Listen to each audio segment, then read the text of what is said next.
ফার্স্টে বলেছি যে সরকারই আসে দেখেন আমাদের নিয়ে কভারেজ হয় আমাদেরকেই লাগে, কিন্তু আমাদের চলচ্চিত্রের কোনো উন্নয়ন করছে না, আমাদের সাংবাদিক ভাই বোনদের জন্য স্পেশাল কোনো উন্নয়ন করছে না, চ্যানেলের জন্য কোনো উন্নয়ন করছে না। কিন্তু কেন করছে না আমি জানি না।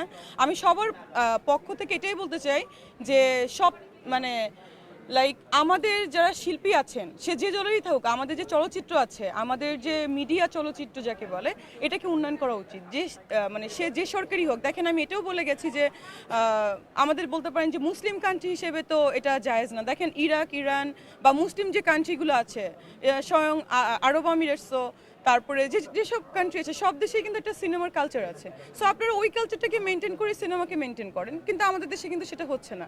একটা মিডিয়া আর্টিস্ট বা একটা সিনেমার নায়ক নায়িকা তারা কিন্তু একটা দেশকে রিপ্রেজেন্ট করে, কিন্তু দেখা যাচ্ছে প্রতিটা সরকারই আমাদের আশ্বাস দিয়ে যাচ্ছে, কিন্তু আলটিমেটলি চলচ্চিত্রের কোনো উন্নয়ন হচ্ছে না, বরং আরও এফডিসি ভেঙে ভেঙে অন্য কিছু করা হচ্ছে। Very sad. আমি এটা সে যেই হোক এটার আমি বিপক্ষে। যদি বলেন যে কিসের বিপক্ষে, এই যে এফডিসিটা ভাঙা হয়েছে এটার বিপক্ষে আমি। বিকজ আই লাভ এফডিসি, আমার জন্ম ওখান থেকে, এবং শুধুমাত্র আমার না, এই যে শাকিব খানেরও জন্ম ওখান থেকে, সালমান শাহর জন্ম ওখান থেকে, আমাদের যে রাজ্জাক সাহেবের জন্ম, ববিতা ম্যাডামের, সো এভরিওয়ান এরকমই।